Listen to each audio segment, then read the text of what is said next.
a few seconds from now and every day at 3 o'clock in the afternoon, we invite you to join us in a minute of prayer for the forgiveness of sins and for peace in our country and the whole world. We hope that this becomes a daily habit with you. 3 o'clock in the afternoon is the hour of great mercy. At this time, our Lord Jesus Christ died on the cross and redeemed the world. Let us now get our prayer leaflets ready so we may pray all together the 3 o'clock prayer. Let us pray.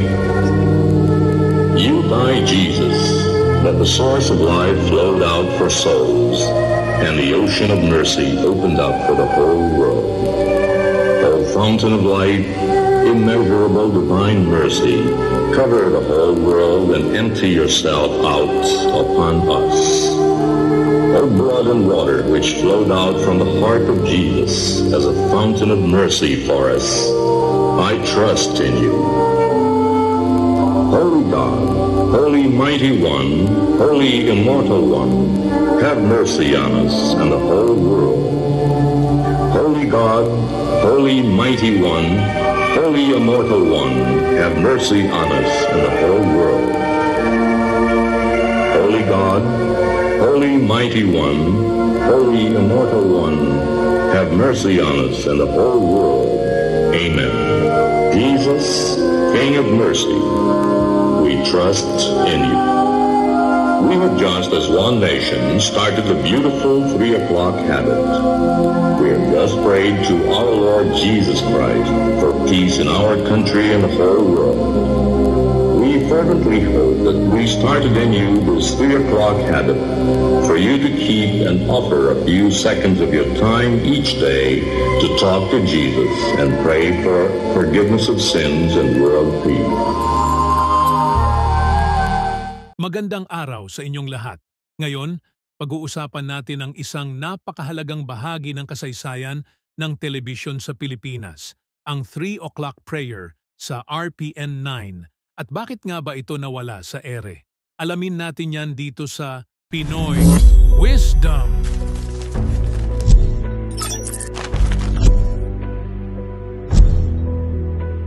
Noong dekada 1980, naging bahagi ng pang-araw-araw na programming ng mga istasyon ng telebisyon tulad ng BBC2, PTV4 at RPN 9 ang 3 o'clock prayer. Ito ay inisyatibo ng Divine Mercy, Say a Little Prayer movement na pinamumunuan ni Bromper Don de Castro. Ang panalangin na ito ay isinilang mula sa debosyon kay Divine Mercy, isang konsepto na pinalaganap ni Sister Faustina Kowalska mula sa kanyang mga banal na karanasan. Araw-araw, tuwing 3:00 ng hapon, humihinto ang broadcasting upang magbigay daan sa maikling panalangin para sa kapayapaan at pagpapatawad ng mga kasalanan. Habang lumilipas ang panahon, dumanas ng pagbabago ang landscape ng telebisyon sa Pilipinas. Ang pagbagsak ng kita, pagbabago ng pamamahala, at ang pag-usbong ng bagong teknolohiya ay ilan lamang sa mga salik na nakaapekto sa pagtigil ng 3 o'clock prayer. Ang RPN 9, PTV4 at IBC 13 ay nagkaroon ng mga problema sa pondo, luma at sirang kagamitan at mga outdated na programa na nagresulta sa kanilang pag-abandona sa 3 o'clock prayer. Ang pagkawala ng 3 o'clock prayer sa ere ay nagdulot ng kontrobersya at kalungkutan sa maraming debotong Katoliko. Ang panalangin ay hindi lamang isang ritual, kundi isang mahalagang bahagi ng buhay ng maraming Pilipino na nagpapalaganap ng mensahe ng kapayapaan at pagkakaisa.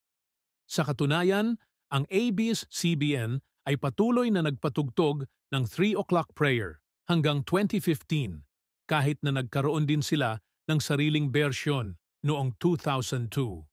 Ang DZMM Radio Patrol 630 at DZMM Teleradyo ay nagpatuloy rin ng kanilang bersyon ng panalangin sa pangunguna ni Brother June Banaag.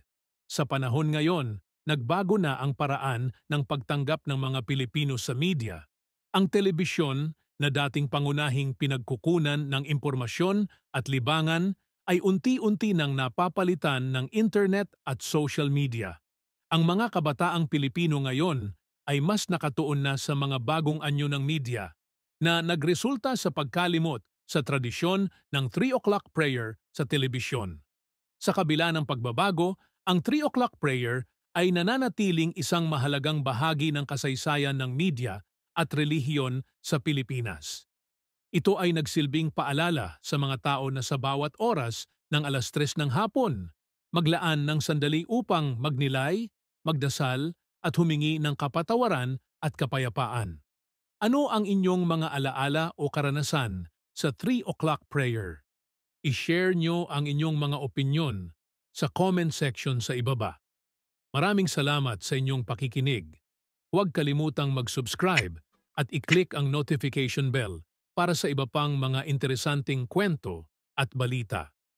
Hanggang sa muli, dito lang yan sa Pinoy Wisdom.